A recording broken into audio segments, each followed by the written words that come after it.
সুন্দরবনের জন্য আপনি অনেক চেষ্টা করেছেন, এখনও করে যাচ্ছেন।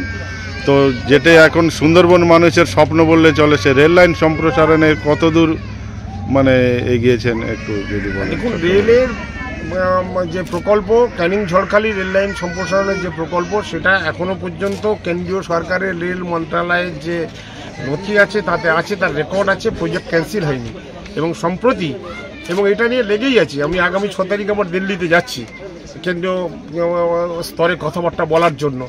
এখানে অশ্বিনী বৈষ্ণব যে রেলমন্ত্রী, তিনি সম্প্রতি একটি চিঠি দিয়েছেন আমাদের রাজ্যের মুখ্যমন্ত্রীকে, যে বলেছেন জমি যদি না হয় তো রেল হবে না, জমিটা তো দিতে হবে।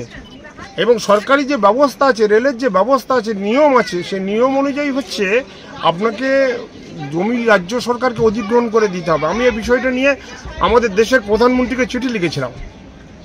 পিএমও অফিসের নির্দেশে রেল আমাকে জানিয়েছে যে মাতলা নদীর উপর ব্রিজের কাজ শুরু হয়েছে এবং ক্যানিং ঝড়খালি রেল লাইনের যে ফাইনাল সার্ভের কাজ কমপ্লিট হয়েছে এবং জমি অধিগ্রহণের জন্য এডিএম এলে দক্ষিণ 24 পরগনাকে দায়িত্ব দেওয়া হয়েছে। 2018 সালে আমাকে এই চিঠি দিয়ে বলেছেন পিএমও অফিসের নির্দেশে রেলের ডেপুটি ডাইরেক্টর একে ভূমি। রেল প্রজেক্ট আছে, রেল হবে, আজ না হলে কাল হবে।